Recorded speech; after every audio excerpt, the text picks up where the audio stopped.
또 여름이 왔고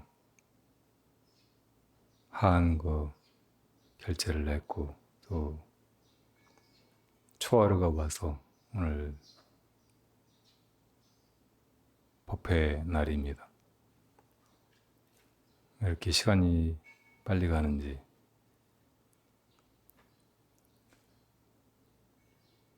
또 법회 날이 자주 돌아오는지,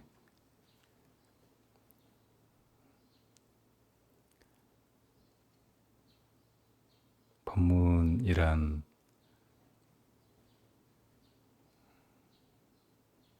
여러 번 말씀드렸지만 진리의 문이라는 뜻이고,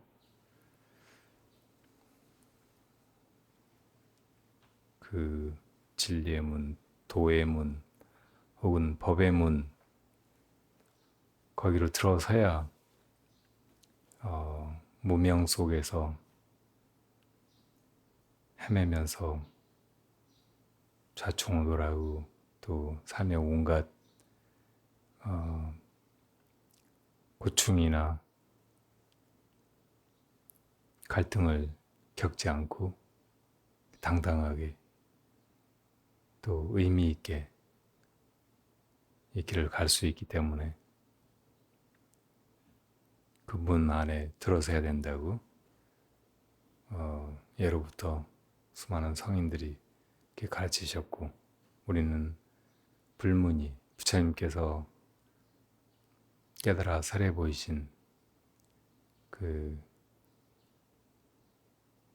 문으로 들어서는 것이 구경의 법이고 위 없는 법이고, 영원히 우리를 이 생사의 괴로움과 번다함으로부터 벗어나게 하는 해탈의 길이라 믿고 나아가고 있습니다. 근데 진리란 우리가 그것을 알기 전에도 그대로 있는 것이고, 꼭 그것을 알아서 말로 이것이 진리다라고 해야만 진리가 생겨나고 우리 것이 되고 또 사람과 사람 사이에 전해지고 이어져 가는 것은 아니겠죠. 원래 그대로 있는 법, 이것을 보지 못하고 있다가 눈을 떠서 보아야 하는 것이고, 그래서 이 진리의 길에서 가장 중요한 것은 그런 안목을 얻는 일, 부처님과 또 조사, 선지식들이 가리켜 보이는 것을 내 눈을 떠서 바로 보게 되는 것이 이 도문, 법문, 그리고 진리의 그 문이라고 말할 수 있습니다. 그 문으로 들어서 버리면 이제 말이 필요 없고, 말로 된 온갖 설명이나 또 주장, 가르침들은 사실은 다 필요 없는 것이 됩니다. 휴조과 같은 것이고, 고기를 잡고 난 그물과 같은 것이 되어서 그것을 굳이 둘러매고 다니고, 그전처럼 금과 옥조처럼 옥조로 여기고 그것만을 지키려고 할 이유가 없어지겠죠. 정말 그 도문에 들어선 사람은 그 전에 도라고 들었던 것, 온갖 설명이나 주장, 가르침을 다 희론으로 알고 거기서도 벗어나야 할 것입니다. 오늘은 딱히 할 말도 없고 해서 이 질문이 하나 들어와서 이 질문에 대답해 드리는 방식으로 법회를 진행해 볼까 합니다. 안녕하십니까. 저는 천안에 거주하는 김기랑이라는 제가불자입니다. 법화림 유튜브를 즐겨보다가 메일로 질문이 가능하다는 것을 알고 실례지만 다짜고짜 메일을 드립니다. 첫 번째 질문은 불교는 크게 남방불교와 대승불교로 나눌 수 있다고 알고 있습니다. 남방불교와 북방불교로 이렇게 나누어서 흔히 설명을 하죠. 대승불교라기보다는. 근데 지금의 남방불교가 초기불교, 근본불교, 주로 그 아함부의 경전들에 입각한 그런 불교를 행하고 있어서 그런 불교를 이제 대승불교에 대비해서 소승불교라고 부르는 것이고요. 북방으로 전해진 불교들은 대승경전들 그리고 그 외에 법화경, 화엄경 혹은 선 이런 것들이 망라된 소승불교보다는 한 차원 높은 그리고 모두를 성불로 이끄는 그런 가르침이라고 해서 이걸 어떤 때는 그냥 다 합해서 대승불교라고 부르기도 하는 거예요. 근데 제가 이해한 바로는 남방불교의 수행 목표는 번뇌를 제거하는 것이고 북방불교의 수행 목표는 보살도를 거쳐 보리심을 증득하여 부처가 되는 것이라고 이해했습니다. 이분 한두 마디 이렇게 하시는 게 아주 정확하진 않아요. 그러나 이제 그동안 여기저기서 법문을 듣고 책을 보고 하면서 나름대로 정리하신 것 같아요.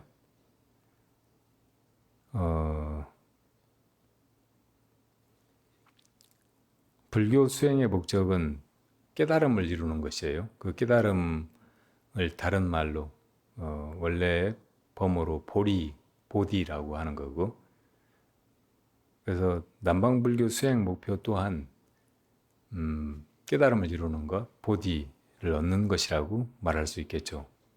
그리고 북방불교 수행 목표 또한 깨달음을 이루는 일, 보디를 얻는 일이고, 그리고 그것은 그 전에 이 중생의 마음에 가만히 있어도 업에 따라서 끝없이 일어나는 번뇌 이것들을 제거하는 일, 혹은 거기서 자유로워지는 일, 혹은 그 주인이 되는 일, 이것이 또 수행의 목표라고 할 수 있어요.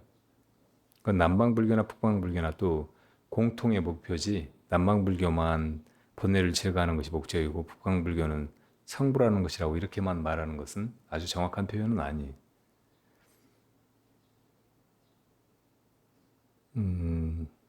이어서 질문을 보면 많은 남방불교 수행자들의 수행기를 읽으면서 호흡 수행을 통해서 사마타의 힘으로 빛을 발생시키고 그 빛에 집중하여 선정에 들어가며 그 선정의 힘으로 아라한을 증득한다고 읽었습니다. 이런 표현도 아주 적절하진 않네요. 그러니까 어떤 분이 그런 식으로 수행을 남방의 선지식이 그런 식으로 수행을 가르쳤을 수는 있는데 남방불교 그 초기 불교 경전에서 볼 수 있는 그런 수행 이것도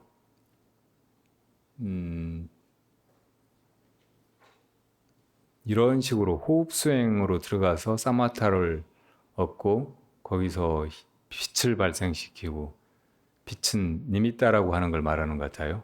또 거기 집중해서 선정에 들어가고 그 선정의 힘으로 아랑과를 증득하는 길이다. 이렇게만 말할 수가 없어요. 어떻든 이제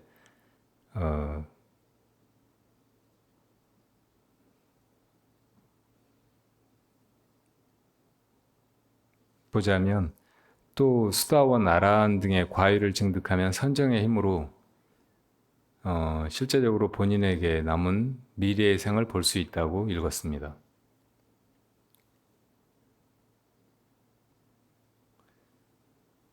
가끔 누가 질문하면 좋은 질문이라고 하고 대답을 해야 좋은데 아주 대표적인 잘못된 질문, 문제가 많은 그런 질문. 이분의 불교 공부가 그동안 계속 책 보는 거, 법문 듣는 거 이런 식으로 생각으로 학문처럼 그렇게 이어져 와서 이런 결과를 낳은 것 같아요. 그러니까 진짜로 그 말을 떠나서 존재하는 그 진리 그 자체로 바로 나아가 봐야 하고, 그렇게 하자면 그냥 승을 찾아가서 수행법을 배워가지고 그 수행법대로 닦아보는 것이 바른 길이라고 할 수 있어요. 근데 이분은 학문적으로 이것저것 들춰보다가 남방불교와 북방불교가 다른 것 같고, 한쪽에서는 이런 식으로 수행해야 된다고 하고 다른 쪽에서는 또 다른 수행을 이야기하고 하기 때문에 거기서 혼란이 온 것 같아요. 그래서 마지막 질문은 남방불교의 아라한이 되는 길과 대승불교의 부처가 되는 길은 선택 가능한 것인가요? 선택이 가능하다면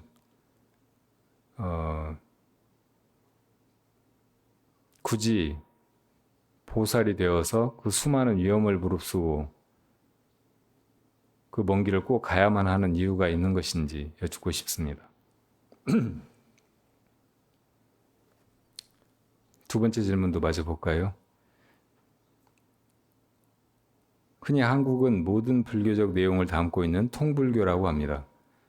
그런데 유독 밀교와 관련해서는 점점 연관성이 줄어들고 있다고 생각됩니다.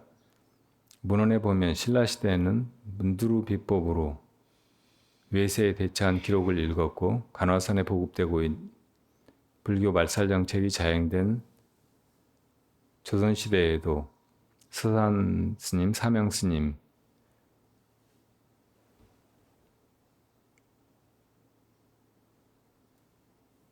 진문 스님, 개운 스님 등 밀교와 관련이 있는 듯한 많은 사례들을 읽었습니다.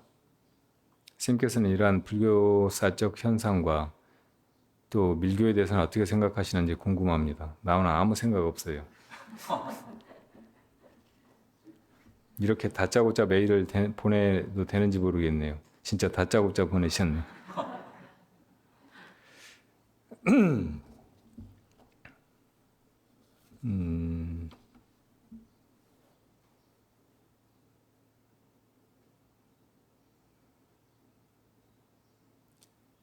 아까 남방불교가 대승불교와 그냥 다르다고 말할 수 없다고 했는데, 사실은 불교가 다 부처님께서 나시고 깨달으시고 가르치셨던 인도 땅에서 출발해서 다른 지역으로 두루 퍼져나갔죠. 그러니까 가까이에 있는 스리랑카라든지 혹은 지금의 파키스탄, 아프가니스탄 이쪽으로도 퍼져나갔고, 또 이제 태국, 미얀마, 베트남 이런 데로도 퍼져나갔고, 또 북쪽으로 티벳이나 제일 큰 흐름은 또 중국 쪽으로 왔다가 한국, 일본까지 이렇게 퍼져나갔고, 지금은 이제 세계적으로 남방불교든 북방불교든 많이 알려져 있고 소개되어 있다고 말할 수 있죠. 그런데 이 인도 땅에서도 대승불교가 그때 생겨났었잖아요. 대승불교 운동이 일어난 거예요. 흔히 우리가 책이라든지 혹은 뭐 이런저런 이야기에서 들어보면 대승불교는 북방에서 생겨났다, 혹은 부처님이 직접 설하시는 것이 아니라 학자들이 만들어냈다. 경전 같은 것도 불교 학자들이나 대승불교권의 고승이라고 하는 분들이 지어냈다, 창작했다, 이런 얘기를 많이 듣잖아요. 근데 그 말도, 그런 주장도 완전히 확실하다고는 말할 수가 없어요. 대승불교가 부처님께서 다 이미 설하시는 것인데, 나중에 주로 쉬운 초기 불교들만 스님들에 의해서 혹은 제가자들에 의해서 신행되고 하다가 나중에 대승불교가 더 중요하다, 더 높은 가르침이다. 이 길로 닦아나가서 우리도 성불하는 것, 이것이 더 큰 불교고 완전한 불교가 아니겠는가, 이런 주장들이 나타나면서 대승경전들도 강조해서 가르치고 하는 그런 스승들이 나타났고, 그래서 이제 대승불교 운동, 이것이 부처님 입적하신 뒤 한 500년 뒤에 일어났다고 볼 수도 있는 거예요. 그러니까 경전이 그때 만들어진 것이 아니고 대승불교 운동이 일어났을 뿐이죠. 그 전에 있던 초기 불교가 너무 스님들끼리의 불교, 그러니까 출가한 비구니들만 승가 안에서 수행을 하고, 또 제거자들은 그냥 그런 스님들의 승가를 공양 올리고 외호하는, 그래서 이제 복이나 쌓고 하는 그런 위치에 머물러 있다가 이제 그런 것에 문제가 제기되는 거죠. 그래서 제가자들도 불교를 더 깊이 있게 알고 수행도 하고 스님들 이상으로 도과를 성취하기도 하고 그럴 수 있는 거 아닌가, 이런 반성도 일어났고, 또 부처님의 일대기를 봐도 부처님께서 수많은 과거생을 보살로서 성불하기 위해서 어떻게 보면 대승적인 그런 길을 걸어오신 거잖아요. 그래서 그냥 부처님의 제자라고 하면 무작정 부처님의 법문을 듣는 성문 제자가 되어서 아라한이 되는 것, 생사에서 벗어나서 더 이상 태어나지 않는 것만을 목적으로 할 것이 아니라 부처님처럼 되어가는 것, 부처님처럼 보살도를 가서 우리도 성불하는 것, 언젠가는 우리도 석가모니 부처님처럼 이 세상에 부처로 와서 이 세상의 중생을 제도하는 것, 이것이 더 큰 불교이고 불자라면 마땅히 가져야 하는 그런 궁극적인 목적이 아닌가, 목표가 아닌가, 이렇게 이제 생각하게 되면서 그런 반성 끝에 대승불교, 대승경전들이 이제 주목되고 그런 움직임이 일어났다고 볼 수 있다는 말이에요. 이렇게 보는 것이 아마도 더 정확해요. 그러니까 지금 학계에서나 또 이제 남방의 그 선지식들이 하는 얘기를 들어보면 대승경전들은 다 위경이고, 그러니까 나중에 조작된 경전들이고 부처님께서 직접 설하신 것이 아니다, 이렇게 함부로 이야기하고 있잖아요.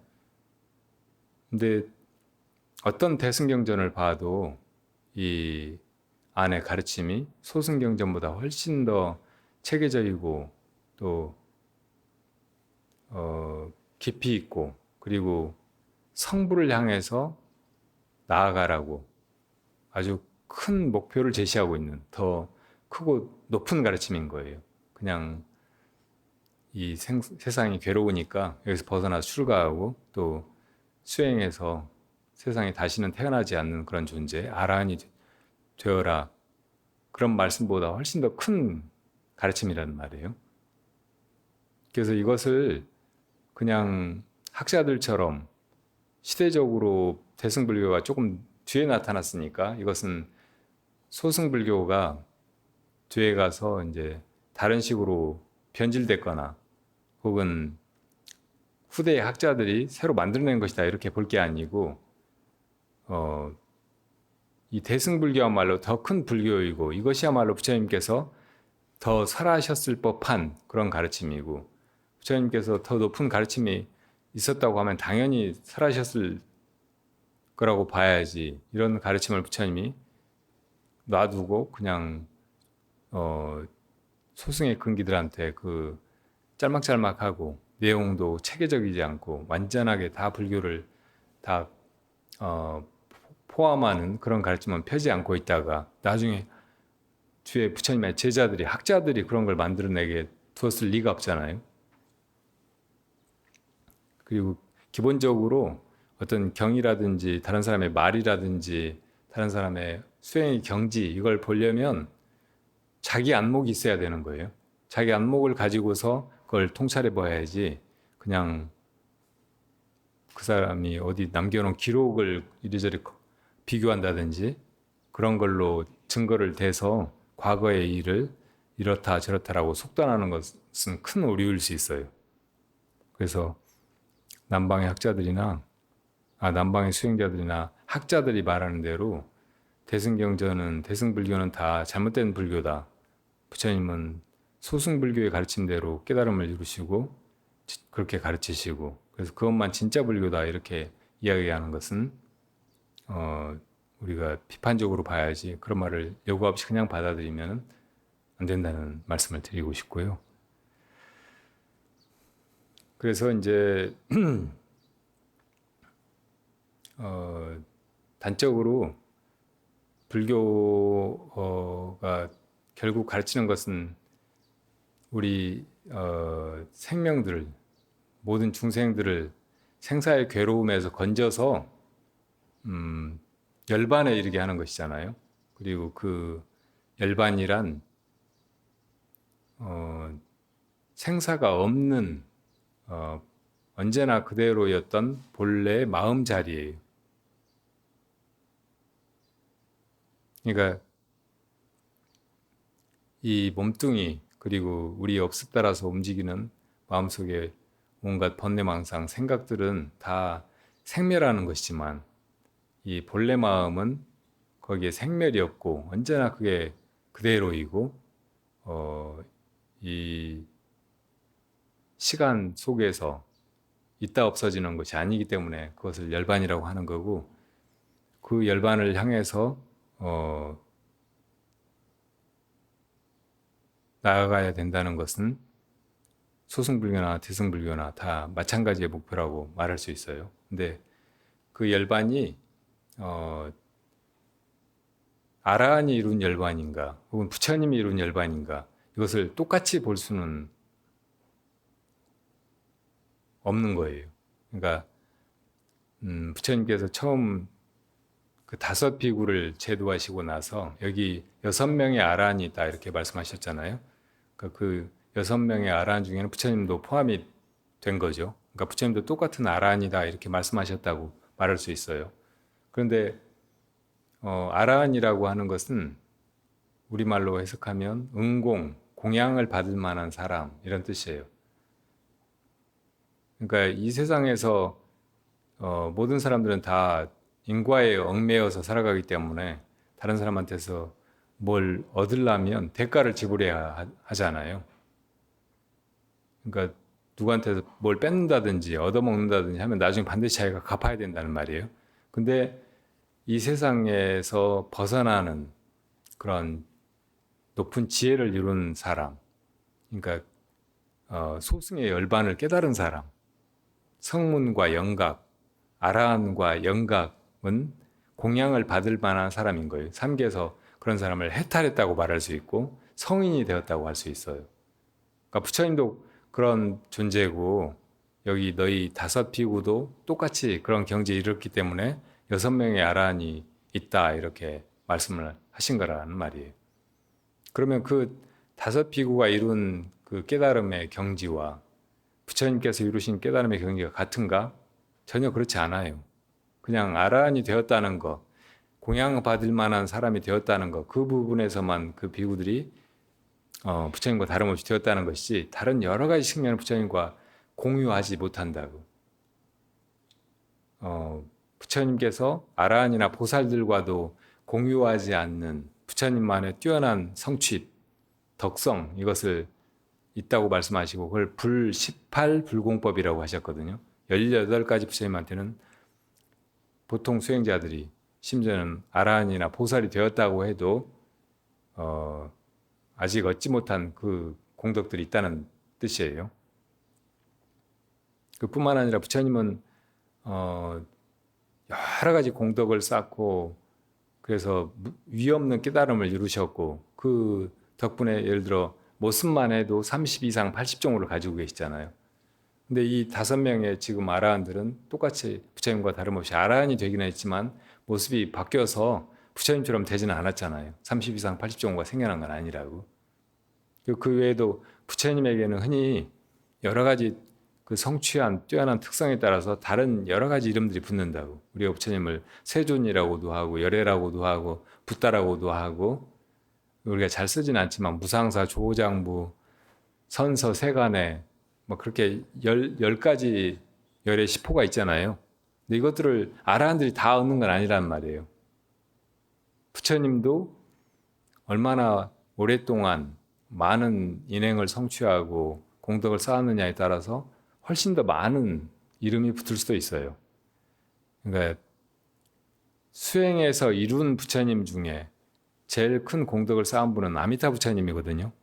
그래서 아미타 부처님에게는 36만억 11만 9,500 동명동호가 있다고 우리가 경전이나 혹은 제사 지낼 때 연불할 때 그런 표현이 나온다고요.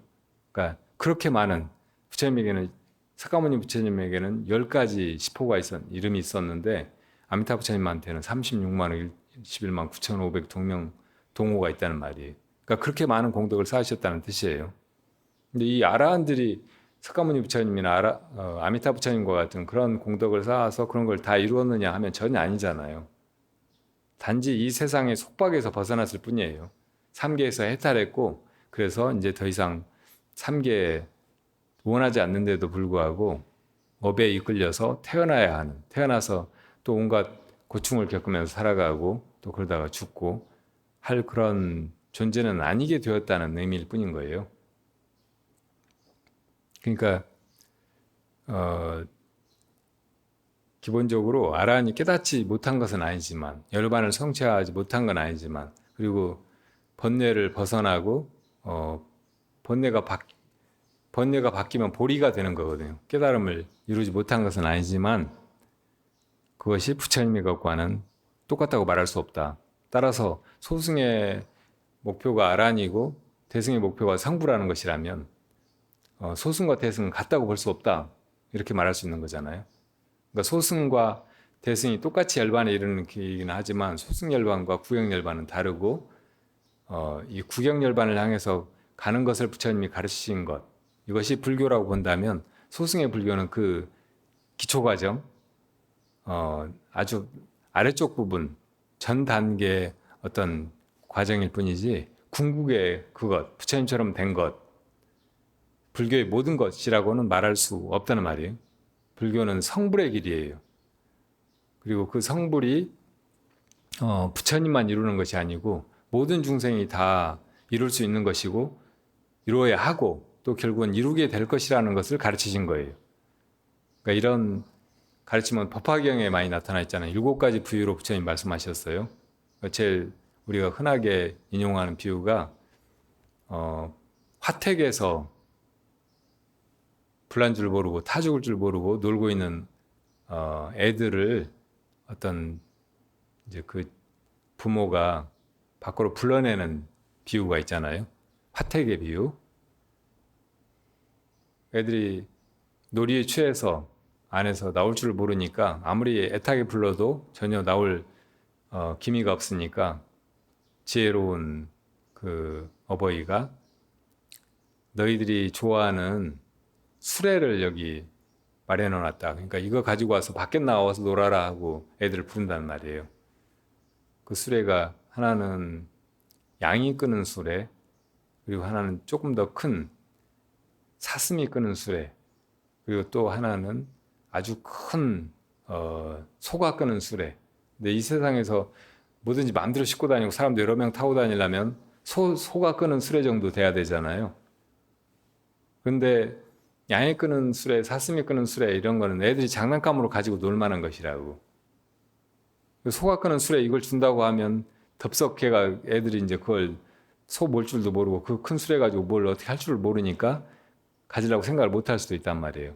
그럴 때 이제 양이 끄는 수레나 소가 끄는 수레, 장난감으로 보이는 그런 수레를 애들이 좋아할 만한 거를 여기 준비해놨다고 하면서 애들을 이제 불러내는 거죠. 그렇지만 그거는 궁극에 그 지혜롭고 재산도 많고 애들을 끔찍히 살아가는 그 어버이가 애들한테 주려고 하는 물건이 아니, 이건 어린 시절에 가지고 노는 장난감이라고. 그때 그 양이 끄는 수레가 소승의 가르침을 비유한 거고, 그리고 사슴이 끄는 수레는 대승의 가르침을 빗댄 거고, 그리고 큰 소, 태배구가 끄는 수레, 이것이 일불승의 가르침이에요. 불승의 가르침이에요.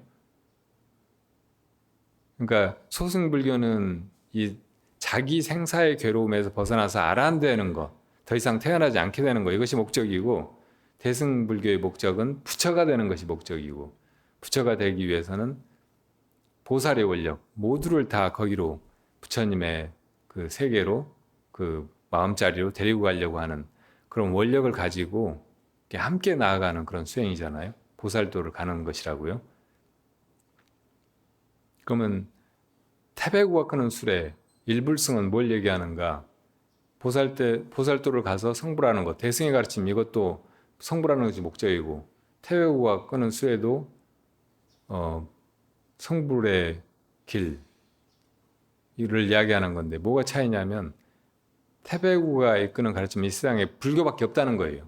사실은 실법은 소승 대승은 방편이라는 거예요. 그러니까 소승과 대승의 가르침은 성부를 이야기했다고 할지라도 사실은 이제 우리가 제대로 지혜가 자라지 않았고 아직 어린 아이와 같기 때문에 그것을 못 알아들으니까 할 수 없이 베푸는 가르침이에요. 그러니까 성불한다고 하는 것도 알고 보면 이미 성불되어 있는데 또 언젠가 우리가 석가모니 부처님처럼 성불해서 세상에 나올 것이 다 예정되어 있는데 그것을 못 받아들이기 때문에 너희들이 이렇게 보살도를 행해가면 언젠가는 성불할 것이다 라고 방편으로 가르치신 것이 대승불교라는 뜻이에요. 그러니까 이 법화경에 와서는 이제 일불승 이것을 드러내기 위해서 진짜 법을 드러내기 위해서 그동안 방편으로 소승 대승의 가르침을 베풀어 왔다는 것을 다 이제 부처님이 드러내 보이신 거죠. 그러니까 법화경도 대승경이라고 말할 수 있는데 이것은 그 전에 소승 대승의 가르침으로 베풀어 왔던 것조차 다 방편이라고 이렇게 말씀하신 완전한 대승의 가르침이기 때문에 법화경을 대승종교라고 말하기도 해요. 근데 이 대승종교는 부처님께서 초전 법륜 다섯 비구를 교화하시기 전에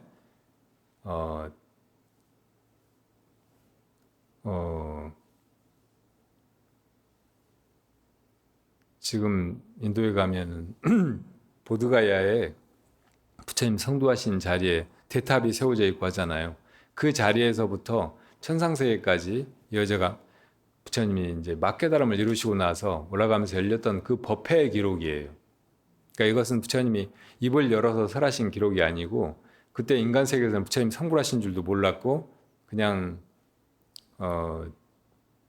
초전법륜 하시기 전까지는 부처님이 그런 분이 계시는지 이 법계가 어떤 식으로 존재하고 이렇게 이어져 가고 있는지 사람들이 그냥 모르고 중생 노릇만 하고 있을 때 이미 부처님이 성불을 하셨고 그걸 천상의 신들이라든지 다른 세계의 불보살들이 다 알아보고 거기서 이제 이루어진 법회라는 말이에요. 그러니까 그런 기록이 인간 세계는 따라서 당연히 없었죠. 그렇지만은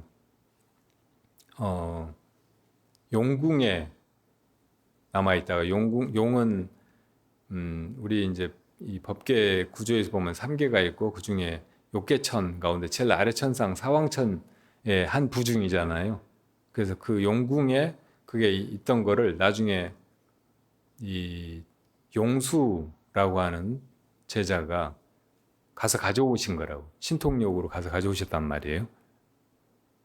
그러니까 그게 못 믿는 사람들은 이 세상에 무슨 역사 기록이라든지 어떤 유물처럼 뭐가 있다가 그게 이제 발견돼 가지고 그렇게 주장을 해야 이게 신빙성이 있는데 무슨 용수가 신통력으로 어디 용궁 가서 뭘 가져왔다는 걸 어떻게 믿느냐 이렇게 이야기할 수도 있겠죠. 그러나 진실한 이 법계의 구조, 우리 마음에서 벌어진 이 법계 이것을 바르게 아는 사람이라면 얼마든지 그럴 수 있는 것이고 부처님이 성불하신 것도 또 법을 펴신 것도 다 이제 원래 있는 이 법계 속에서 나온 것이라면 그리고 누구나 다 성불하면은 그 법계의 것들을 다 자기 마음처럼 이렇게 다루고 쓰고 할 수 있는 것이라고 본다면 용수가 깨달음을 이루고 나서 이 법계 속에 있는 그것을 가져와서 이게 부처님이 성도하시던 당시의 기록이다 이렇게 말하는 것을 못 믿을 이유가 하나도 없는 거죠.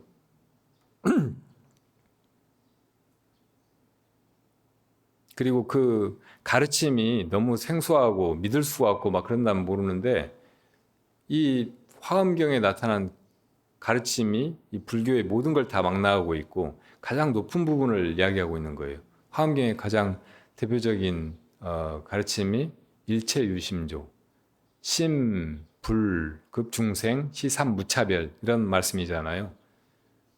그러니까 우리가 다 중생들마다 가지고 있는 이 마음 그리고 부처님, 깨달음을 이루신 부처님 그리고 모든 중생 이게 다 다르지 않다는 거예요.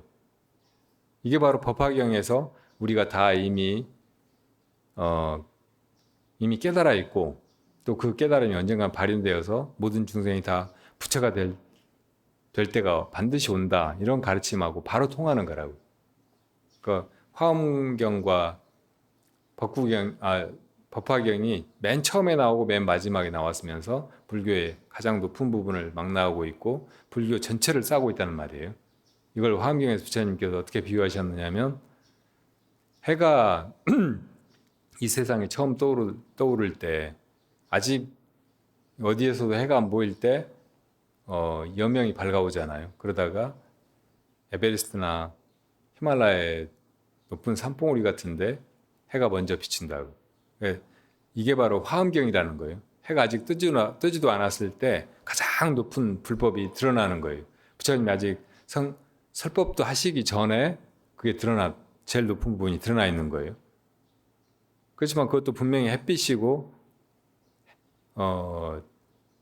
나중에 이제 해가 떴을 때 비치는 세상 햇빛과 다른 것이 아니죠. 그리고 그게 가장 높은 부분인 거예요. 가장 높은 봉우리만 드러난 거예요. 근데 이제 바다 위로 수평선 위로 해가 막 떠오르면 낮은 곳부터 쫙 햇빛이 비치기 시작한다고. 그게 이제 초기 불교부터 부처님이 설법을 시작하시는 거예요. 그래가지고 점점 이제 대승불교로 높아져 가다가 나중에 이제 해가 중천에 뜨면 모든 것이 다 햇빛이 여실하게 비춘다고. 이 중천에 뜬 햇빛과 같은 가르침이 바로 법화경인 거예요. 이 법화경의 가르침하고 처음에 해가 아직 뜨기도 전에 높은 산 봉우리에 비치는 햇빛, 화엄경 이거하고 다르지 않다는 거예요. 어쨌든 이런 이 불교의 구조, 법계의 구조, 또 부처님의 참 존재, 또 우리 이 마음과 이 법계의 연관성 이런 걸 다 생각해 보면 이 대승경전을 부정할 수가 없는 거예요. 그리고 일불승의 가르침 이것이 소승 대승을 뛰어넘는 진정한 불교, 가장 높은 불교의 전모라는 것을 인정하지 않을 수 없어요. 그러니까 이런 안목으로 봐야 된다는 말이에요. 그리고 이런 안목을 누가 갑자기 뜬금없이 주장한 게 아니고 수없이 많은 옛 조사들이 부처님과 다름없이 깨달은 분들이 다 낱낱이 확인하고 그런 안목으로 경전을 인용하시더라도 하시고 또 법을 펼쳐 보이시고 그렇게 살아 보이시고 했잖아요. 그러니까 이거를 믿어야지 학자들이 이렇게 문헌 비교를 하고 막 무슨 어디서 유물 찾아가지고 이야기하는 그런 주장을 그냥 무작정 믿는 거 이건 불교하고 전혀 관계없는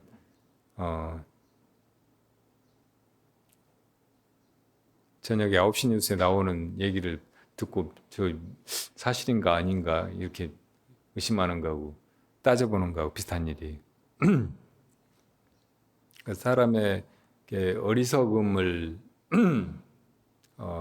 당연한 것으로 여기고 그래서 이제 이 세상에 존재하는 사실, 진리, 팩트 이런 걸 찾아 나가는 일, 이런 건 학문 같은 거예요. 근데 그런 것은 수없이 많은 오류가 있고 한계가 있고 또 어떤 것이 그렇게 이제 증명되고 주장된다고 해도 그걸 그대로 믿기가 너무 어려워요. 나중에 또 아닌 것이 폭로되기도 하고 하니까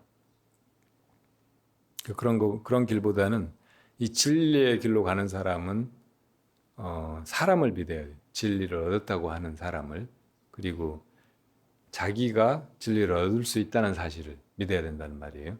그리고 그런 길로 가기 위해서 생각에 의존하거나 뭐 이런저런 사상이나 주장을 학문적으로 검증하거나 하는 그런 길로 가서는 안 돼요.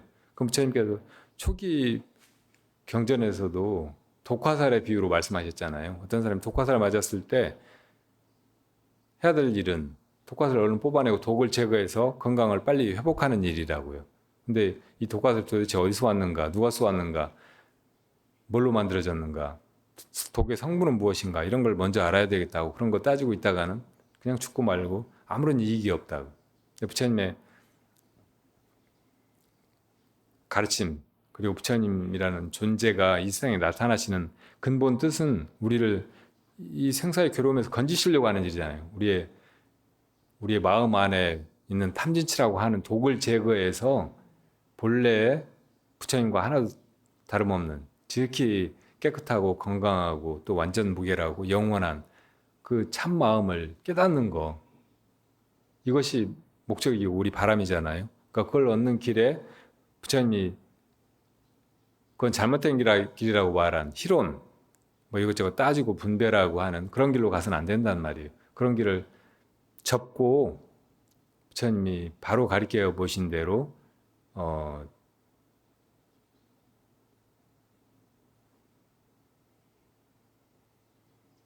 큰 믿음의 길, 그리고 본래 자기가 가지고 있는 지혜로 통찰하는 길, 직관하는 길, 반야로 존재와 실상을 바로 보는 그 길, 그런 길로 가야 된다는 말이에요.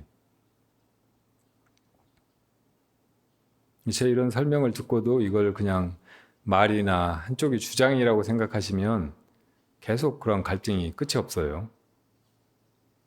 그러나 이야기를 따라가면서 잘 살펴보고 아 그렇구나 하고 눈이 생기면 이제 당연히 그런 말이 억지로 믿으려고 하지 않아도 믿음이 가고 또 그걸 토대로 해서 이제 수행의 길로 가게 돼요. 그 수행의 길로 가면서 정말로 내가 그전보다 훨씬 더 지혜로워지고 또 마음도 편안해지고 맑아지고 또 행복해지고 그리고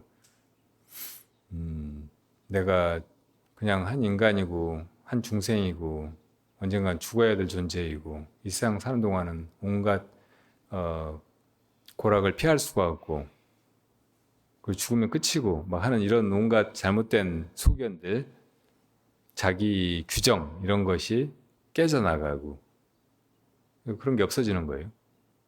거기서 자유로워지고 그리고 맑아지고 밝아지는 거죠. 그렇게 가라고 하는 것이 부처님의 가르침이고 불교입니다.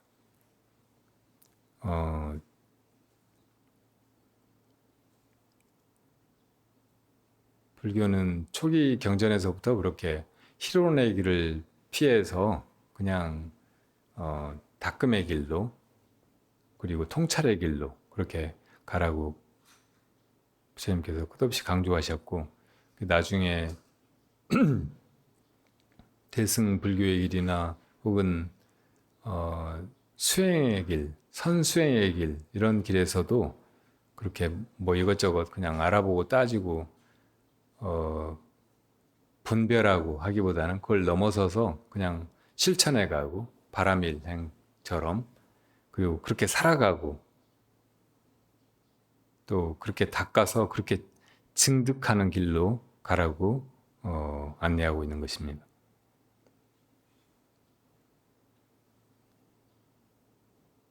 서양 철학사에서도 히랍에 처음에 철학이 시작되었을 때 예를 들면 헤라클레이토스 같은 경우에 이 존재계는 이거다. 근데 이것들이 다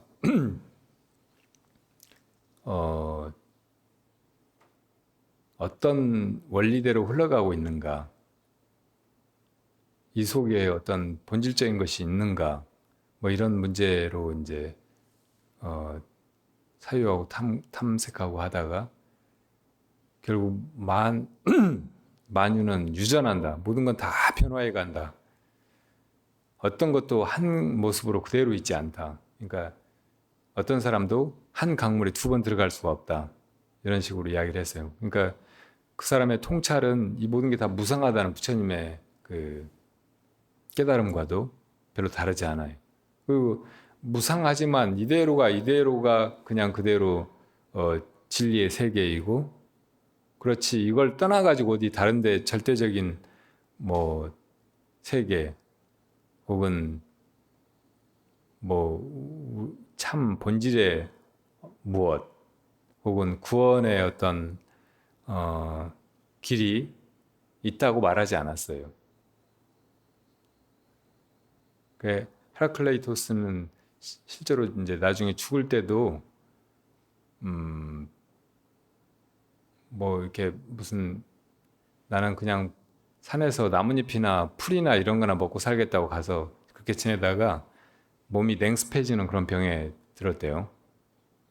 그래가지고 이제 제자들이 치료하라고 하는데도 내가 그냥 자연 속에서 어 이게 냉습의 병이니까 불기운 같은 걸 일으켜가지고 이걸 치유하겠다고 그렇게 이제 고집부리다가 그냥 죽었어요. 근데 그 죽는 모습이 비참하거나 전혀 막 어, 초라하지 않고 아주 당당하고 그랬다는 거예요. 그러니까 이런 철학은 나중에 소크라테스한테도 이어졌다고 말할 수 있어요.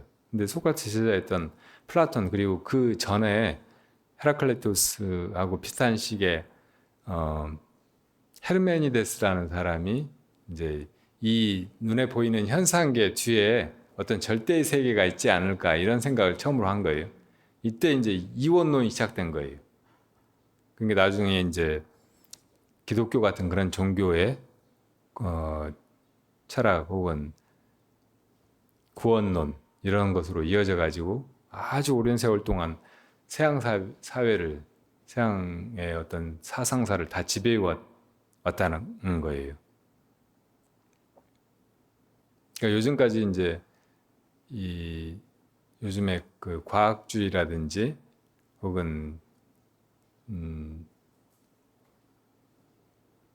실용주의 막 이런 데도 이제 그런 게 지배하고 있는 거예요.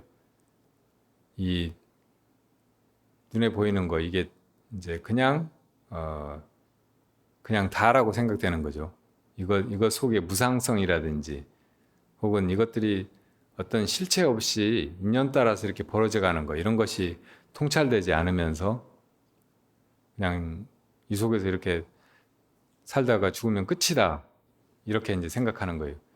이 생각 속에는 이것 말고 끝이 있다는 거, 이것이 존재계라면 존재하지 않는 세계가 있다는 거, 그냥 무인 무엇인가가 있다는 그런 것이 전제되어 있어요. 뿐만 아니라 이제 음,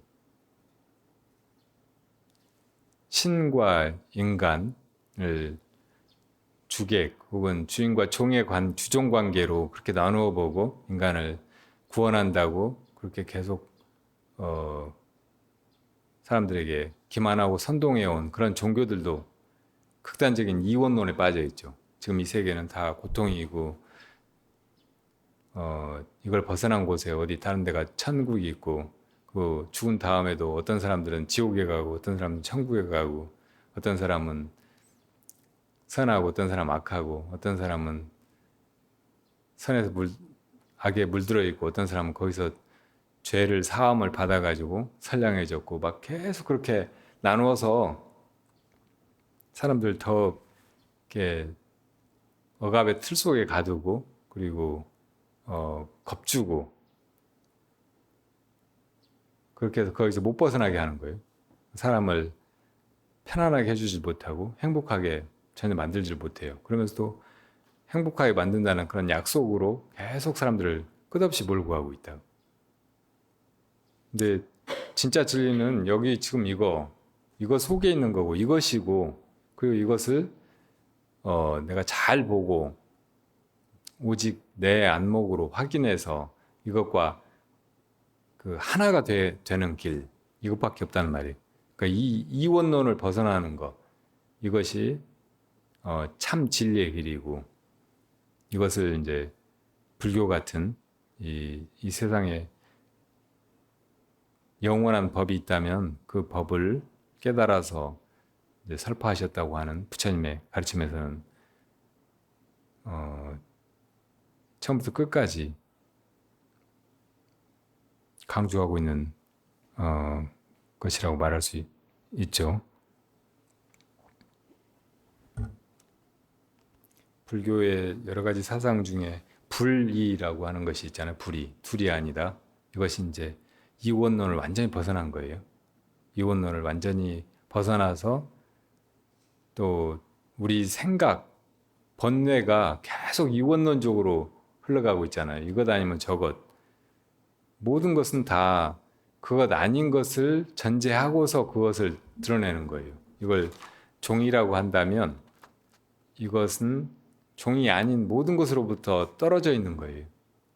이것이 종이라고 하는 순간 다른 것은 종이가 아니라는 사실이 전제되어 있는 거예요. 그러니까 그렇게 어떤 것을 언어화하고 거기에 대해서 이제 이래저래 따지고 비교하고 막 하는 것은 다 그 존재를 다른 것으로부터 분리시키는 거예요. 근데 존재는 실제의 존재는 분리되어 있지 않아요. 이것은 자기가 종이라는 생각도 하지 않고 다른 것들과 다르다는 생각을 전혀 하지 않고 그냥 이 모든 것과 하나가 되어서 그냥 이렇게 잠시 이런 모습으로 이렇게 있을 뿐이잖아요. 이거 계속 변화해 가고 있고 나중에 없어지지만 지가 따로 있지 않다고 생각하기 때문에 이것이 없어진다고 하더라도 내가 이제 없어진다, 나는 죽는다 이런 생각이 없잖아요. 괴로움도 없다고. 그러니까 그렇게 이 분리해서 보는 거, 분별하는 거, 이원론적으로 보는 거, 여기에서 온갖 갈등이라든지 고통이 벌어지는데 그런 걸 벗어나는 인간이 정말 그 진리로 나아감으로써 고통에서 자유로워지는 길은 이런 분리주의, 이원론 여기서 벗어나서 그냥 존재 자체와 하나가 되는 길이라는 거예요. 이 불의의 가르침이죠.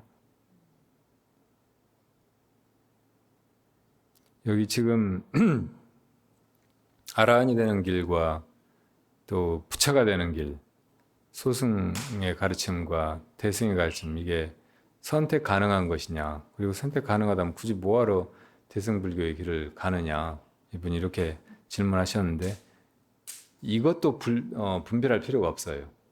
그러니까 불의의 가르침을 깊이 이제 들어가 보면 이 번뇌와 보리도 깨달음도 이것도 분별해서 볼 필요가 없다는 거예요. 다르지 않다는 거예요. 굳이 말을 붙이자니까 우리가 하는 생각을 번뇌라고 하는 거고, 그리고 그게 없어진 것을 깨달음이라고 하는 거지. 번뇌 자체도 잘 보면 없는 거예요. 무생, 생겨난 바도 없고 불멸, 사라지는 것도 없는 것이라고. 그 본질은 그대로인 것이에요. 그러니까 거기 생멸이 없는 것이고 그게 그대로 통찰되는 거. 이것이 보리, 깨달음인 것이죠. 뭐 해탈과 구속 이건 나눠진 것 같지만 잘 보면은 구속된 상태 이대로도 그냥 해탈되어 있는 거예요. 해탈이라고 하는 것이 여기서 벗어나가지고 어디로 가는 것이 아니고 우리 참 존재를 알고 보면 내 존재라든지 나를 여기저기서 얽매고 있는 것으로 보이는 이 모든 것들이 다 사실은 실제하지 않는 것이고 이런 구속되어 있는 상황은 꿈결과 같은 것이고 여기서 깰 필요도 없는 거예요. 이대로가 다 그냥 꿈 없는 상태, 깨달음의 상태란 말이에요. 해탈의 상태라는 뜻이에요. 소승과 대승도 이렇게 나눠 보자니까 굳이 막 그런 거지만 이렇게 보면은 다 그냥 하나의 불교일 뿐이고 소승이든 대승이든 다 일불승을 향해서 바르게 빨리 나아가게 하려고 부처님께서 방편으로 베푸신 거라고 보면 뭐 똑같이 다 다르지 않고 그냥 그대로가 일불승이죠. 그 양이 끄는 수레 가지려고 나왔던 사슴이 끄는 수레 가지려고 나왔던 어떤 거기서 나와서 살아나기만 하면 나중에 아버지가 맨날 타고 다니던 마음대로 쓰던 그 소가 끄는 수레를 자기 것으로 쓰고 살 거 아니에요. 이게 다 다르지 않다는 말이에요. 그러니까 아란이 되는 그런 길로 인연이 되어서 갔다고 하더라도 아란이 되고 보면 그게 궁극의 경지인지 아닌지 스스로 알 거 아니에요.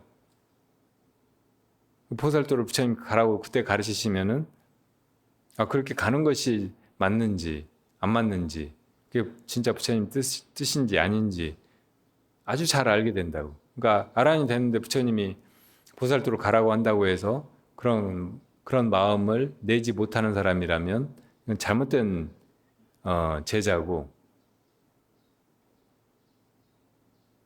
참다운 부처님의 제자라고 할 수가 없다고.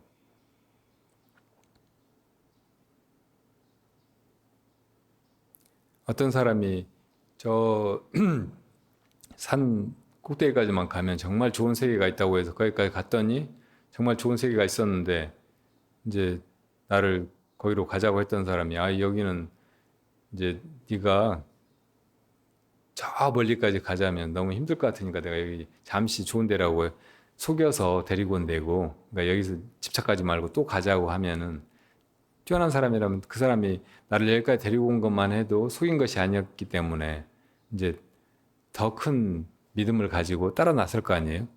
근데 믿음이 부족하거나 근기가 하열한 사람은 여기만 해도 좋은데 굳이 뭐 고생해서 또 가 이렇게 생각하고 이제 그 전에 여기가 제일 좋다고 하더니 그 말씀이 거짓말이었다니 이 사람 날 속였구나 막 하고 통탄하고 그러지 않을 거 아니에요.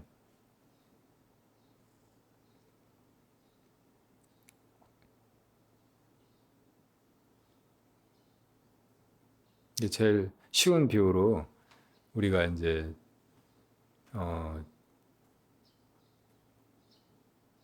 아프다가 주위 사람들 다 아프고 한데 의사가 좋은 약을 주었어요. 그래가지고 먹고 나았어요. 그럼 나았으니까 됐다. 난 다시는 저 환자들하고 섞여가지고 살다가 또 감염되고 또 고생하고 안 그래야지 하고 혼자만 어디 가 있는 사람이 있겠어요? 내가 나아서 이렇게 좋으면 당연히 다른 사람들도 그 약을 권해가지고 다 낫게 하고 싶어 하죠. 그 마음 나는 게 당연하단 말이에요. 나아 보면. 그러니까 아란되고 보면 보살도를 갈 마음이 저절로 난다고. 그러니까 그때 가서는 대승을 부정하거나 대승의 가르침을 믿지 않게 되거나 할 이유가 없는 거예요. 근데 거기 가보지도 않은 사람들이 수승과 대승을 비교하면서 뭐 이 말은 사실이고 이 말은 사실이 아니고 그렇게 따지는 건 어리석은 일이죠. 가끔 우리나라 스님들이나 제가 수행자들이 한국에서 우리 선풍대로 화두를 들고 수행을 해보려고 하다가 도무지 진척도 없고 깨치지도 못하고 그래서 너무 헛고생했다 하는 생각이 들어가지고 남방에 가보면 남방에서는 이제 사념초관 같은 그런 수행을 가르치잖아요. 그걸 위파사나 수행이라고 부르는데 그것도 잘못된 개념이라고 제가 말씀드렸죠. 위파사나는 반야의 측면을 강조한 거예요. 불교의 바른 수행에서. 그리고 그 반대되는 말 사마타는 이제 선정의 측면을 강조한 거예요. 근데 초기경전에서 부처님이 선정과 반야가 상보적인 것이고 이게 따로 있지 않다고 누누이 말씀하셨거든요. 그래서 이제 그 두 가지를 같이 닦아야 된다고 말씀하신 거예요. 그러니까 팔정도에서도 보면은 결국은 정각을 성취하기 위한 것이고 정각을 성취하기 위해서 정정에 들라고 하는 것이에요. 그 정정에 드는 길로 이제 그 전에 정념부터 쭉 7단계가 설해진 것이고 그래서 팔정도의 가르침이 알고 보면 선정을 닦아 바른 정을 닦으라는 가르침이잖아요. 그러면 이거 사마타 가르친 것 같이 보인다고. 근데 바른 가르침에 들어야 바른 통찰, 바른 깨달음이 일어나니까 그걸 닦으라고 하신 거예요. 만약에 바른 통찰이 바로 일어날 수 있으면 그냥 바로 그렇게 부처님이 설법하신 말씀을 듣고 바로 그 반야가 일어나 버리면 굳이 그렇게 할 필요가 없는 거예요. 그러니까 더 궁극적인 것은 반야라고요. 근데 그 반야를 일으키는 것이 바른 선정이니까 그 선정에 들어가는 길을 쭉 가르치신 것이 팔정도라고요. 그 이제 그런 반야를 부처님이 강조하셨기 때문에 부처님이 선정에 들어가는 길로서 여러 가지 수행법들을 제시하고 그 대표적인 수행법들이 사념처관 4가지 어디에 이제 집중을 해야 선정에 들어가잖아요. 한 가지에 마음을 자꾸 그렇게 돌이켜야 집중이 된다고. 그걸 염이라고 하잖아요. 정염을 이루어야 된다고. 그 염처가 네 군데라는 거예요. 신수, 신법. 이 몸뚱이, 그리고 몸의 감각, 수, 그리고 마음의 흐름, 심, 그리고 법, 존재, 이 사물이라든지 혹은 부처님이 가르치신 무상, 무아, 고, 뭐 이런 진리, 사성제 8정도의 진리, 이걸 잘 관하는 거예요. 이게 법이죠. 이렇게 네 가지를 잘 집중해서 관하다 보면 거기서 선정이 일어나고 그 선정 끝에 깨달음을 이루게 되기 때문에 부처님이 이제 본격적으로 수행을 가르치신 대념척경 뭐 이런 데서 이제 사념척관을 설하신 거라고. 그것도 이제 호흡관법을 가르치신 아나파나사티 뭐 이런 경전들도 있어요. 그러니까 근기 따라서 호흡을 관하는 이것도 몸을 관하는 것이거든요. 몸에 호흡이 일어나고 있잖아요. 몸을 가만히 안 움직이고 있어 보려고 해도 호흡은 계속해서 일어난다고. 그러니까 이 호흡을 관하고 있으면 저절로 마음이 아무 생각도 없고 그냥 이 호흡만 지켜보고 있는 상태가 된다고. 이 염이 이루어지는 거예요. 그렇게 하다가 이제 선정에 들어간단 말이에요. 그 선정 속에서 반야가 발현되면서 깨달음을 이루기 쉽단 말이에요. 그래서 그걸 이제 아주 좋은 방법이기 때문에 사념처 관의 일종인데 호흡 관법하고 따로 떼서 부처님이 설하신 거란 말이에요. 그러니까 이렇게 이제 사념처 관이든 혹은 다른 수행들 여기저기 이제 부처님의 경전을 초기 경전을 보면은 이제 세속의 온갖 것들이 다 무상하고 또 추악한 것들이니까 그런 데서 벗어나야 된다고 이렇게 설하신 것도 있거든요. 그런 걸 그렇게 이제 세속의 것들에 염증을 내서 거기서 벗어나는 이런 걸 염리라고 하죠. 이것도 아주 훌륭한 수행이에요. 그런 마음으로 출가도 하는 거고 그런 마음으로 그냥 깨달아 버릴 수도 있어요. 그러니까 이것이 깨달음의 길이 아니다. 부처님이 초기 경전에서는 무조건 사념처관이라든지 육바사나만 가르쳤다 이렇게 말하는 것도 잘못된 거예요. 다른 여러 가지 이 수행의 길로 제시한 부처님의 가르침이 초기 불교에도 있고 그런데 이제 대표적인 것이 사념처관인데 거기에서 이제 특히 중요한 것은 잘 관하는 거. 그러니까 이 염이라고 하는 것도 그냥 어디에 집중만 하는 게 아니고 어떤 자기 그것을 잘 지켜봐야 마음이 다른 데 흩어지지 않잖아요. 호흡을 이렇게 지켜본다고 해도 그냥 건성으로 보고 있는 것보다 순간순간 내 호흡이 어떻게 들어오고 어떻게 나가고 어떻게 멈추고 막 하는 걸 다 이렇게 면밀하게 지켜보고 있어야 그때 이제 그 집중도 순일하게 강렬하게 이루어진다고. 그 지켜보는 것이 굉장히 중요한 거예요. 그래서 이제 위파사나를 강조하는 거고 염에서도 이제 사마타적인 요소와 위파사나적인 요소가 있는데 이 위파사나적인 요소를 강조한 거고 그래서 이제 지금 남방의 그 선지식들이 남방의 수행법을 초기 불교의 수행법을 다 위파사나라고 흔히 부른단 말이에요. 근데 그 용어부터 잘못됐다고요. 부처님이 위파사나만 가르친 것이 아니니까 사마타도 가르치신 거고 또 그 외에 다른 여러 가지 수행들도 다 근기맞게 가르치셨으니까. 그러나 저러나 어떻든 이 위파사나가 위파사나 불교에만 초기 불교에만 있는 것도 아니고 대승불교에도 반야바라밀 이게 위파사나를 강조해서 가르치신 거란 말이에요. 그 사마타는 선정바라밀로 가르치신 거고 그러니까 이게 다 다르지 않은 거고 소승불교의 전유물이 아닌 거고 오히려 대승불교에서는 훨씬 더 치열하게 오래오래 수많은 생을 거쳐서 그걸 닦아나가라고 가르치신 거니까 초기 불교에서 말씀하신 사마타나 위파사나보다 훨씬 더 단계가 높은 그런 수행을 요구하고 계신 거예요. 그리고 화두선에서 최상승선 혹은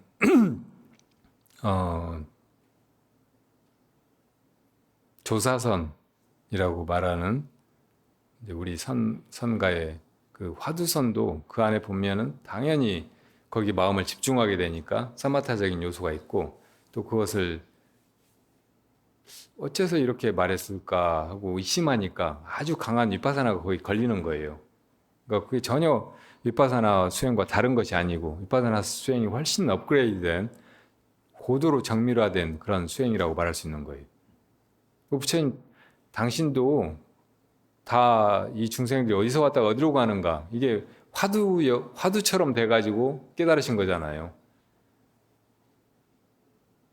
그 깨달으신 것을 이제 제자들한테 쉽게 이제 풀어내느라고 이걸 삼승으로 나누어서 설하고 또 초기에는 이제 사성제 8정도 12연기 이렇게 이제 가르치고 또 그 수행으로 이제 사마타 위파사나를 닦아나가는 정념 수행을 가르치고 이렇게 하셨던 거예요.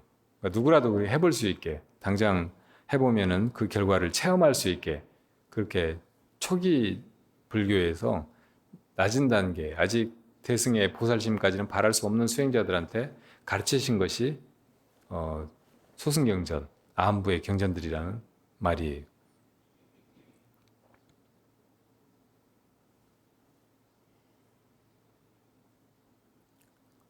시간이 많이 갔네요. 네, 두 번째 질문에서는 이제 밀교적인 것들이 우리 불교에는 본래 있었다고 하는데 지금 현대 불교에 와서는 점점 약해지고 있는 것 같다고. 어, 밀교라는 말은 드러나지 않게 전해진 스승이 제자에게 밀전한 그런 가르침 이런 뜻이에요. 비밀스럽게 전한 가르침. 근데 소승불교에도 초기 불교에도 이런 밀전이 없었는가 하면 아니에요. 가끔 이렇게 비밀스럽게 부처님이 특별하게 뭘 분부하거나 전하거나 그러신 것이 보인다고. 여기 보면 뭐 문두루 비법 뭐 이런 얘기가 나오는데 정확히는 모르겠지만 빈두르존자 얘기하는 것 같아요. 이 빈두르존자는 우리 절에 어디 보면 나반존자를 모시고 나반존자한테 기도하게 하는 데가 있잖아요. 나반존자의 범어 이름이에요. 빈두루가. 근데 부처님 당시에 빈두르종자가 일찍 아라한이 되어가지고 신통력이 생겨서 아주 뛰어났다고요. 신통 제일의 존자는 목련존자잖아요.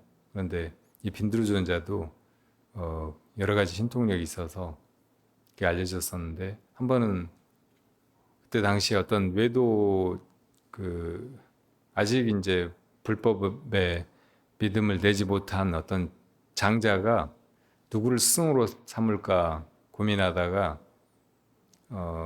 묘관을 냈어요. 자기 집 앞에다가 장대를 세워놓고 그 끝에다가 나무로 잘 깎은 바루를 달아놨다고요.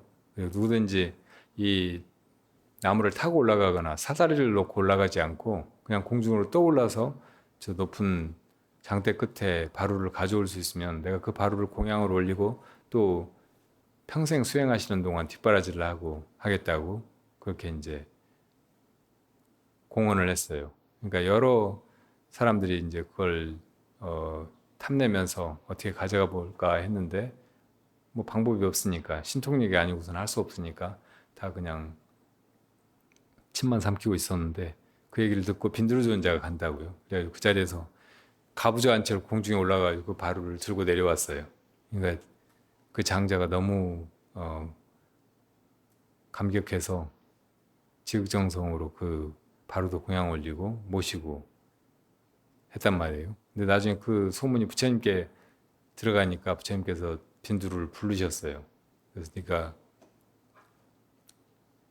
그렇게 신통을 내보이고 바루를 차지했다고 하는데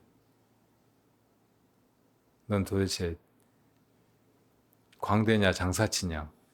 네가 만약에 신통력을 자랑하려고 그런 짓을 했다고 하면 광대고 만약에 그 바루가 탐나서 그렇게 했다고 하면 너는 장사치다. 너무 부끄러워하고 참여를 했어요. 그저 부처님께서 너는 말세 비구들이 어, 너무 탐진치가 깊고 또 세상에서 구하는 것들이 많고 그래서 불법으로 나가지를 못하고 할 것이 할 것이니까 그 중생들을 위해서 앞으로는 절대 신통력을 쓰지 말고 이 세상에서 몸을 버리고 열반에 들지도 말고 남아있다가 그 중생들을 도우라고 분부하신 거예요. 그러니까 지금 빈두르존자는 열반에 들지 않았어요. 우리 같은 몸을 가지고 어딘가에 있다고. 나중에 이제 미륵부처님이 오시면 그때 이제 임무를 마치고 열반에 들겠죠.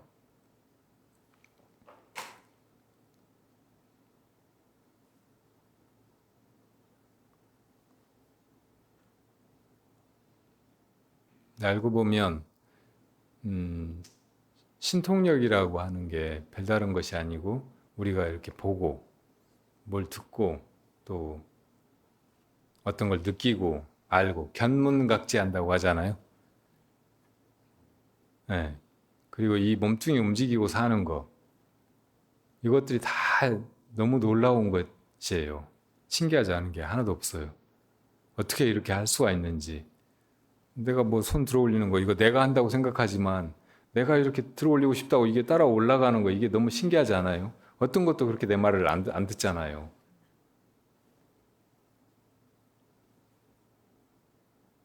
내가 한 발 한 발 걷는 거 이게 아무것도 아닌 것 같고 우사인 볼트 같이 그렇게 100m를 달릴 수는 없지만 그래도 여기서 저기까지 달려갈 수 있고 막 이러고 이것도 아무것도 아닌 것 같지만 글쎄 이것이 엄마 뱃속에서 나와가지고 겨우 그냥 기어다니기나 하다가 이렇게 할 수 있다는 것이 얼마나 놀라워요. 그리고 몇십 년 지나면 이제 늙어서 그렇게 못하고 곧 죽어야 되겠지만 아직 이렇게 할 수 있다는 게 이게 얼마나 다행스럽고 놀라운 현상, 능력이냐고요. 그 뭐 이렇게 벌 수 있다는 거. 이것도 정말 놀라운 일이에요. 진화론자들은 이게 이제 거머리 같은 무슨 이제 그런 벌레들 이런 거 눈이 없잖아요. 근데 그것들이 어떻게 해서 눈이 생겨나게 됐는지 이거를 막 이렇게 연구하는데 그냥 뭐 거머리 같은 거는 촉각이나 뭐 이런 것만 있을 거 아니에요. 근데 그것들도 정말 신기하게 움직인단 말이에요. 네팔에 어, 여행하다 보면 거머리들이 나무이고 풀밭이고 다 있거든요. 근데 어디 가서 잠깐 쉬려고 했으면 금방 발 위로 막 거머리들이 어디서 그렇게 나타나는지 기어 올라와요. 심지어 나무 위에 떨어져 내려요. 밑에 그 사람이 있다는 걸 어떻게 할까, 그놈들이. 눈도 없는데, 귀도 없는데. 눈이나 귀가 있는 놈도 알기가 어려운데. 그건 거의 신통력 아니에요? 근데 이 거머리 같은 놈이 이 시신경이 생기고 그걸 시각적으로 이제 뭘 감지하게 되는데 정말 긴 진화의 과정이 필요한 거예요. 수백만 년, 수천만 년, 수억 년이 필요할지 모른다고. 근데 그것들을 단숨에 다 우리가 거쳐와가지고 지금 이렇게 눈만 뜨면 딱 이걸 볼 수 있다는 게 얼마나 놀라운 신통이냐고요. 그 이상의 것을 바라는 거는 욕심이에요. 그리고 그걸 그 이상의 것만 신통이라고 하는 건 이건 무지고. 그게 이제 신통력이 쓰일 때가 있죠. 정말 이제 어리석은 사람들, 어, 말세 이 중생들 이렇게 많은 걸 가지고 옛날 사람들보다 이렇게 잘 먹고 이렇게 잘 살고 하면서도 아직 행복하지 못하다고 이렇게 하는 사람들한테 이런 거 다 진짜 행복이 아니야. 다 버리고 마음 닦아. 막 이렇게 말해도 그 말이 안 들리는 사람들한테 우선 당장 1,000만 원 있어야 뭐 할 것 같으면 그 1,000만 원 벌게 해주는 것이 그래도 중생을 버리지 않는 길이면 그렇게 해줘야 될 거 아니에요. 그런 존재들을 위해서 빈드르종 존자가 신통을 쓰고 있는 거예요.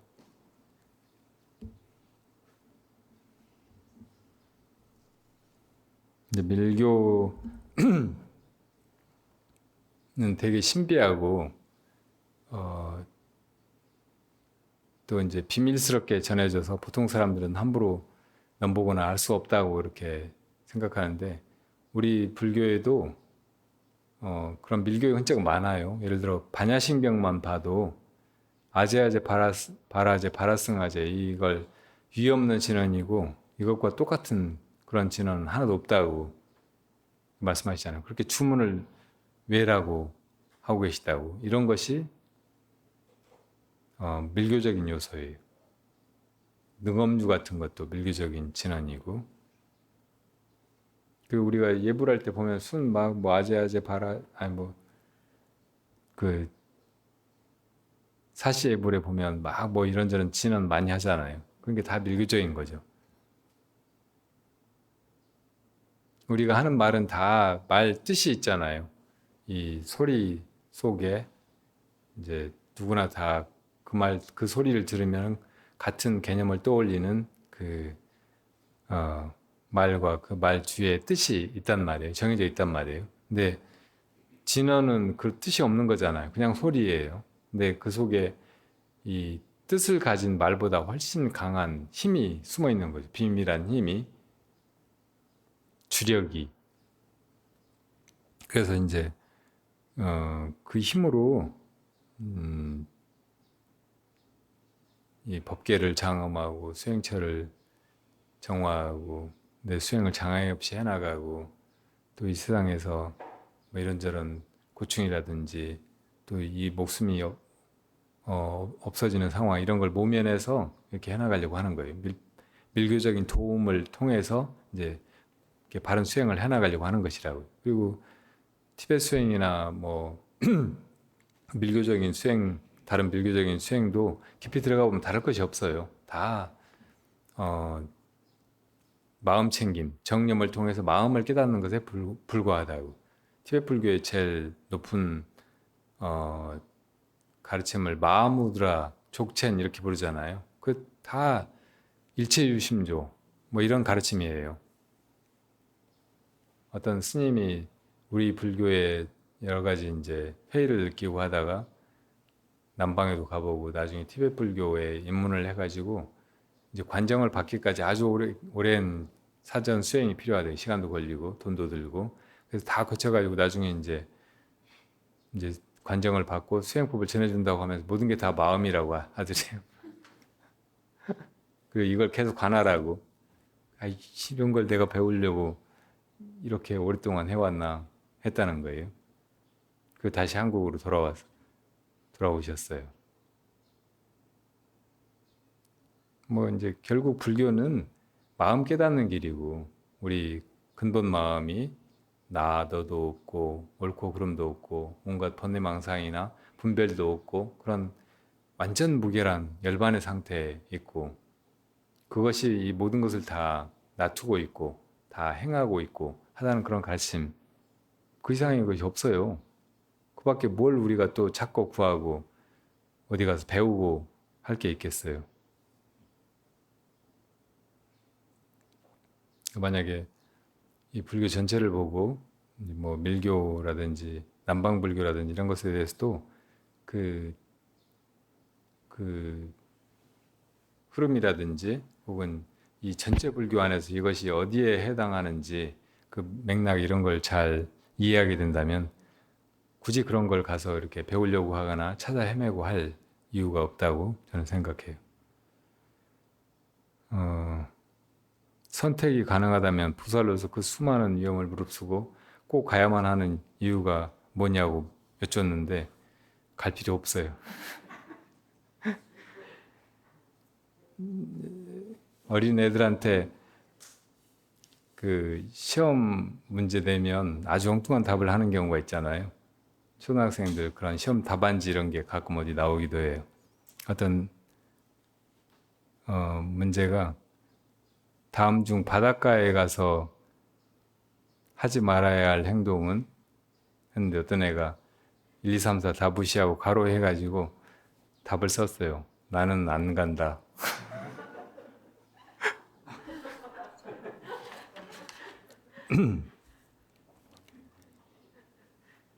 선은 어디로 가고 막 이것저것 찾아 헤매고 오래 시간이 걸려서 뭘 얻으라는 게 아니고 지금 눈 떠서 지금 이 자리를 보라는 거예요. 지금 이거 말고 뭐가 있어요? 나머지는 다 망상이라고.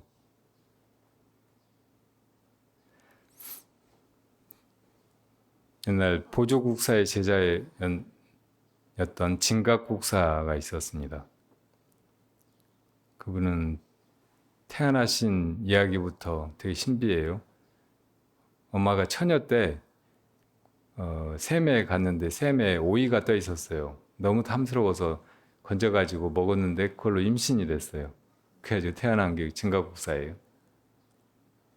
나중에 보조국사에게 와서 이제 수행을 배워가지고 정말 치열하게 수행을 했는데 지리산에 가면 금대암이라는 데가 있거든요. 거기서 지낼 때는 눈이 쌓여가지고 몸이 다 파묻혀 버렸는데도 선정이 들어서 모르고 있었대요. 그렇게 치열하게 수행을 하셨던 분인데 나중에 저 구례에 가면 사성암이라는 남자가 있어요. 바위 틈에 남자가 있고 거기 지낼 때는 가끔 연부를 하면 그 소리가 하도 우렁차가지고 구례 시내 사람들이 다 듣고 그랬대요. 근데 그분이 거기서 지낼 때 지으신 개송이 있어서 제가 이걸 소개할게요. 네, 수행자라면 이렇게 살아봐야 되지 않을까.